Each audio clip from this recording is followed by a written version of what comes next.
Inside every villain there's a spirit. Behind every plane crash there's a man who can't steer it. There are cheaters and liars and thieves and thugs. There's a man who writes stories about every person he mugs. A girl who carves freedom into her arms. Every desperate boy who sets off an alarm. The faces that haunt you from behind bathroom mirrors. The ones who stare hard and bring you to tears. There's the ghost in the attic who's misunderstood. The boy who can't eat, can't sleep without knocking on wood. There's a man whose face was broken with glass. The priest who accepts your confessions at mass.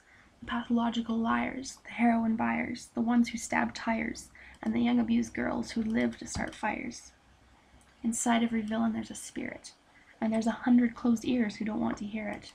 When Hitler rose to power, people extinguished every hour, and endless tears went sour over the lives he devoured. No one stopped to check if the voices in his head caused the effect.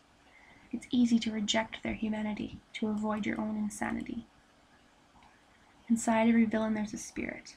Everyone who was tempted and swore they'd never go near it. The babysitter who touched you, the best friend that left you, the father who punched you, the teacher that judged you, the girl whose art they stomped into the snow, the boyfriend who didn't understand when you said no.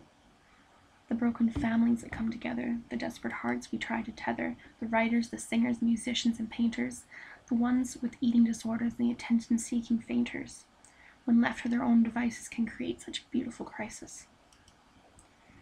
Inside every villain there's a spirit. The women who wear heavy eyeliner with the intention to smear it. There's people who invent new lives online, and old men who keep company with cheap wine.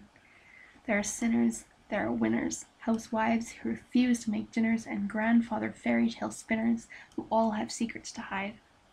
Everyone is looking for someone in whom they can confide. Instead, they tell their stories to walls and then go to work in filthy overalls.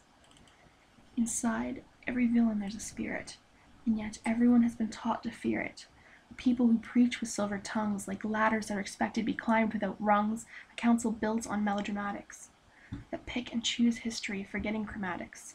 Apostles and saints and vindictive dictators, prophets and wise men and holy impersonators, women stuck in dead marriages become baiters, old men who once reigned are turned into beggars, and the world has forgotten the truth, as if the act of being human itself is uncouth. Inside every villain there's a spirit, and yet everyone has been taught to fear it.